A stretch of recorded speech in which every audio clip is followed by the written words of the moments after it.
Ladies and gentlemen, welcome back to Fulton Street Beats. Good to see you again. If you haven't already, hit that like button, share, subscribe, and as always, it's good to have you here. Today we're doing something I haven't did in a long time, and that's unbox a Firefly guitar.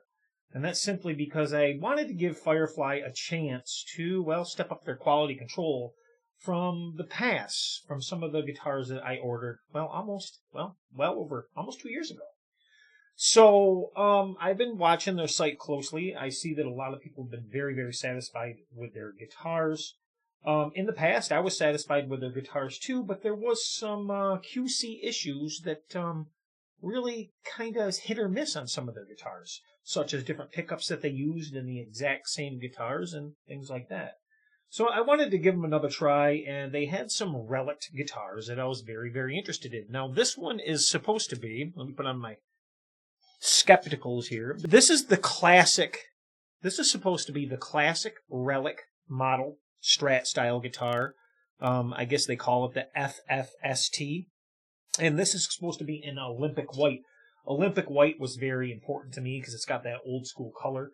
From the pictures, it looked very relic and done very, very well. It even had wear marks on the fretboards. Now, a lot of people don't like relic guitars. Totally understand that. But having some relics come through here and kind of seeing the differences in relic jobs and good ones versus bad ones, I'm very curious how Firefly does it.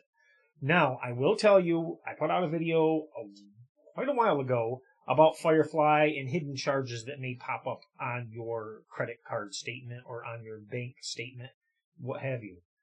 And in my case, this was no exception. It did the same thing again. Now, I have found out that that is a PayPal issue. When you do your checkout, some people get it, some people don't. It is through PayPal. My bank has verified that. And once again, I called the bank and they're taking care of that again.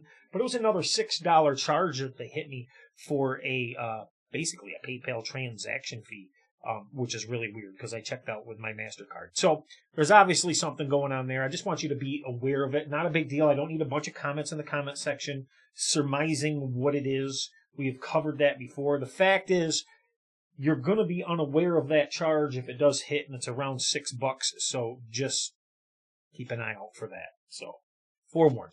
Anyhow, this guitar was $169.91, and then we had $27 shipping on top of that. So we're out the door at, what is that? About $197. So to all intents and purposes, a little over $200 with that extra $6 fee that hits your bank account. So a little over $200. Fireflies have always been worth over $200, even if you have to upgrade some things. But a lot of people are bragging these things up. So without any further ado, let's check this thing out. Okay, so here we go. This is our box Firefly, designed and backed by JSN. Find your stage. Now, a lot of you guys come here, and of course, we do a lot of Chibson unboxings. And I will tell you that I have seen Chibsons, and this is just kind of a conspiratorial thing, but there is evidence of this, and I do find Chibsons on AliExpress when I'm scrolling through AliExpress, that actually the guitars are laying next to these boxes, or on these boxes, or these boxes are in the background. So, what does that mean? I don't know, but obviously they're in the same production facility where these boxes are. Yes, that's what we can gather from that. I even had a guy who contacted me recently. I get a lot of ass clowns on the channel. I really, really do. And I'm just going to come out and say it. Some of these guys are so foobar. I am surprised that they can find their front door. Messed up. He says to me, there's no way you're getting your Gibson guitars from eBay. They're either coming from AliExpress or DHgate. Well, yeah, I have a few from AliExpress. I haven't used DHgate in a good many years, but few come from AliExpress, but the majority come from eBay, and most of you that watch this channel know that when we do, our live unboxings of guitars, or I show you my eBay order where I've ordered them. So I think this guy I don't even had the nerve to contact me on Facebook and write me a message telling me that that I'm lying, basically. So to that guy, I just want to say, go f*** yourself. Yeah, if you're new to this channel, that's what we do here. We say it the way it is. So, encased in a little sarcophagus, really cool. And always well protected. That's one thing about Firefly. They've always been well protected guitars. It's good to see nothing has changed there. I'm very curious about the Relic, though, aren't you? And if this is not the channel for you, that's okay. I understand. You can move on. If you want smoke and mirrors and to be blown up your ass, then go someplace else. That's not a problem. We keep things very real here, very transparent. And if you don't like something, that's okay. That's what that button's for, to go move forward. But I will tell you, my subs are, well, first of all, thank you, all my subs, because you're very, very loyal, and you always back me, and you're always there. I don't lose subscribers. I'm always gaining, and I appreciate it, guys. I really, really do. And I'm here for you guys. I'm here to show you guys exactly what you can get if you put a little time and effort into it, a little research before you buy it. So, it comes with the horrible cords, of course. And here is our wiggle stick. And then we have a truss rod adjustment tool. That's what this is. Obviously, this one must be at the base of the neck to have this tool. And there's our wiggle stick. And I'm going to sit that over here. And I'm going to sit that over here. And we're going to toss that over there. Let's check out this guitar. Now, I've heard a lot of things. I think they relic these guitars kind of like when they're all together, because I've heard people say that the tuners are gritty and things like that. So we'll have to see. Let's pull this out of there. Look at this. Oh, okay. There we go. Now it's skeptical time. Skeptical. How do they say? Spectacles, testicles, wall, and watch. Is that how that works? Woo. That is a very, very cool relic job. Looking at it already, love the, finger marks on the fretboard. And what's really cool about these, it's not really deep. You're never going to feel it. But they did polish. The frets are polished. It has ball end frets. Very, very smooth. They're coming to just about the edge where they should be. They appear to be a jumbo fret. Nut material, I'm not sure. So we got an SSH here, and the tremolo is relic'd. The switch cover is relic'd. The knobs are relic'd. Ooh, gritty. Gritty knob. They all got a little grit to them. And I think that's maybe what they're doing to relic it. I'm not sure. They did not relic the screws, that's for sure. Those are nice and shiny. But it's a good looking guitar, a little beat up top on purpose by design. There's the back. Yeah, neck plate is a little relic up. The neck on the back, the headstock's relic, but the neck itself is not relic on the back, which is kind of surprising. Boy, it's smooth. Very smooth neck. It's a slim C, no doubt about that. Nice slim C. Very cool. It's got the good Strat buttons on it, not those bell-shaped ones. Let's make sure that the tremolo bar fits here. The wiggle stick. I think it's going to fit. There we go. Get that in there. Little grit to it in there. I think there's some sand or something there. Weird. Okay. Yeah. Fits nice, though. A little tall for my taste, but still very cool. The relicing that they did here, I mean, it's really realistic. This is a fantastic relic job on this guitar. Fantastic. We got locking tuners, but they're like a vintage style locking tuner. If you have a unique serial number. These are relic also, and oh boy. So, this always gets me. Now, if you guys aren't familiar with locking tuners, the purpose of a locking tuner, I get arguments, the purpose of a locking tuner is not just because of the ease of string change, but it's to get rid of the winds on the posts. So when you run your string through, you pull your string through, and then you lock it down, you shouldn't have any winds, or maybe just like a half a wind or whatever to get this thing in tune. You don't run it through, lock it, and wind the strings. That's what they've done. They've wound, each string is wound on here. And that puts unnecessary tension on the tuner. just totally unnecessary tension. They're not built for that. They're supposed to be ran through, pulled taut, locked down, and then you tune it. And it makes your tuning more stable. That's the purpose. If you're winding your string on there, it just takes away from this tuning stability, which you use locking tuners for. So we're going to have to fix that. I can't believe they do that. They build guitars and don't know that. So Chinese builders, if you're watching, you do not string locking tuners like this. This defeats the purpose, although we'll probably be changing the strings on this anyhow. But it's nonetheless a good-looking guitar. Very well, I mean, the fretboard and the neck are really, really nice. Tune, of course. What is it?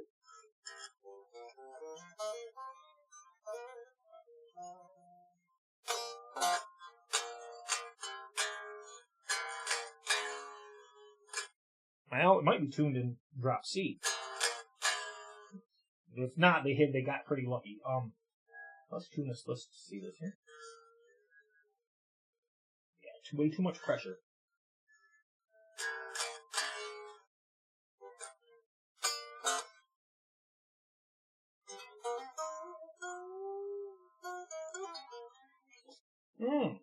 Not far from out of tune. I'm almost close to drop C anyhow.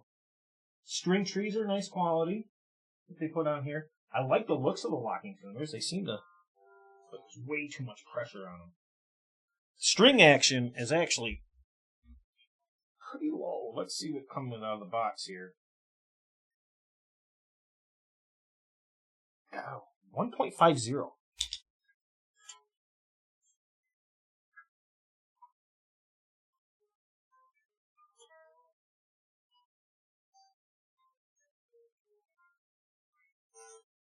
Little buzz right here, but that's because the tuning's so low. But it's not bad. That's pretty good. It's pretty good. It's not over tension springs in the back either. Nice flow on the string. Let's open up this back cavity and see what we got in here. Because I'm curious. What do we got in here? Now, normally I do this at the bench, but kind of tore apart. Sometimes that happens. We get tore apart and our other stuff is on the bench, so we just wing it. See what we got going on back here. Let's see. Woo! Very well done in the back. Very well done in the. Look at this, guys. Now this is shielded. This got shielding paint in the back, which is really weird. I guarantee that shielding paint. I don't know why they use it in that cavity, but okay, nice, yeah, good ground. The claw's maxed out here, but right to the body, but it's nice vibrato on it. Cavity's cut nice. Let's see, piece of wood or something was in there. This is a big hole. You got a big hole right here. And I can see the electronics in here. So, yeah, that's the pickup and the wires to the pickup. I can actually see through this cavity. That's a little different. I've never seen that before. This doesn't appear to be, this is definitely not a CNC routed guitar. This is not CNC done because it's too rough and too uneven to be CNC. Definitely, which is fine. Maybe that's just part of the, it's a good excuse to use these as relics, I guess, right? But done nicely on the inside. I'm really liking the neck. I think it's a good looking guitar. I don't know what it sounds like. Let's see if we get an output out of it and test these pickups here and see what we got for, sure everything's up here. See what we got for output. Very curious. Now, I may do some funky things with this guitar. Don't know yet. Because it's an inexpensive guitar. Maybe we'll create the first EVH Firefly with this guitar. Are you listening, EVH? Maybe I will do that. Some of you know what that means. Alright. Let's see exactly what we got here for output. Oh, I gotta be able to see it too, guys. So let's see here. We are on bridge.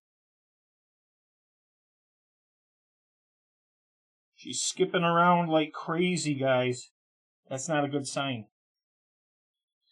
That's not a good sign.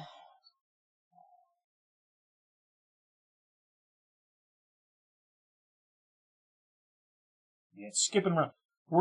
It went up high as 11, and I'm not touching anything here, so it's all over the place, which indicates we got a bad ground for the second position. Yeah, we're skipping all over. So this guitar's not grounded properly. Something's touching someplace. Or not wired properly. Skipping all over the place. That is never a good sign. So we can't get a proper reading on pickups, which is a shame. That means when we plug it in, we're going to have all kinds of noises we shouldn't have. So I'm not going to give you a demo on this until it's fixed. There's no way it's going to work. And just so you guys know, let me show you exactly what I am talking about here. So on this guitar, we are at 11.60. If you can, I don't know if you can see that with my arm there, but 11.60 steady. So we obviously have some issues with wiring in that guitar. I was glad it's not the voltmeter. Just wanted to make sure that it was working properly, but it is. So this is 11.60, 11.40 on the other one, if I remember correctly, when we did it before. In the middle position was 5 something, 5.76, I believe it was in the middle. Anyhow, this is the Ouija. This is a replica. Really nice pickups in it, though. So I'm not going to get an accurate reading on this because it's jumping all over. When I say jumping all over, I mean all over the place. But there it is. I'm going to do another video. We'll come back. I'll get it situated and play it. You know, we run into issues sometimes. Love the look of the guitar. Nothing that I can't fix for sure, but you guys should go into it knowing that things might not be right in this case. You know, and it could be all that grit in the pots could be transferring somehow, making a connection it shouldn't be making, and that's what I'm going to guess it is. So we're going to have to clean these pots, see what's going on with it, maybe even replace them.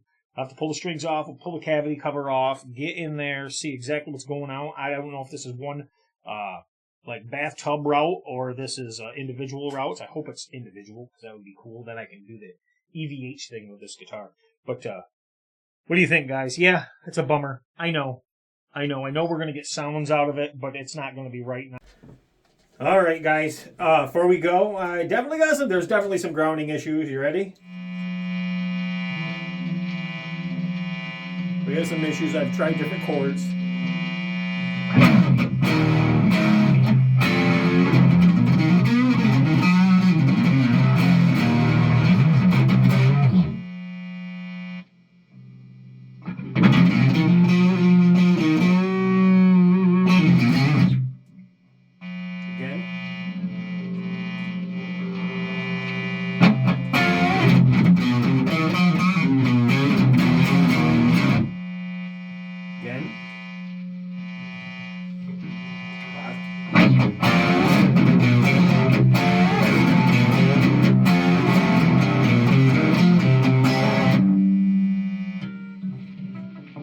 Even in the humbucker position.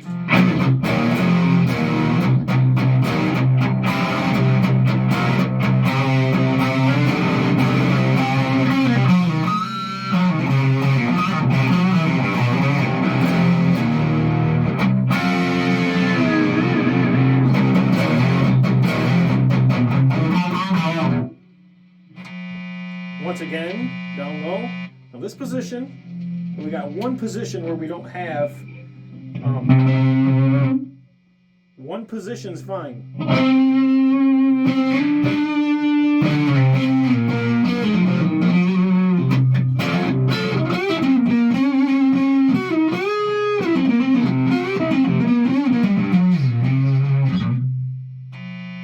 So we gotta address those issues. So this is what it is. Very gritty. Very gritty. I'm sure we're going to get in there and find a simple solution. But yeah, definitely unplayable. And I'm not running like really a lot of gain right now in the amp either. So I actually checked it on my new Laney and I checked it in my DAW through some amp sims, and it's the same effect. So, yeah, we're definitely going to have to take care of that and make sure these locking tuners are ran correctly. But at least we know, right? Cool looking guitar. Am I sorry about it? No, I can fix the issues, but you shouldn't have to fix the issues. But keep in mind, $200 guitar. And I don't like saying that. I probably shouldn't say that. $200 guitar, but we expect it to at least play. Setup is fine, but when you got to tear things apart and get into the electronics, it can be, you know, a pain, especially if you don't know what you're doing. But let me know what you guys think. All right, guys, thanks for watching.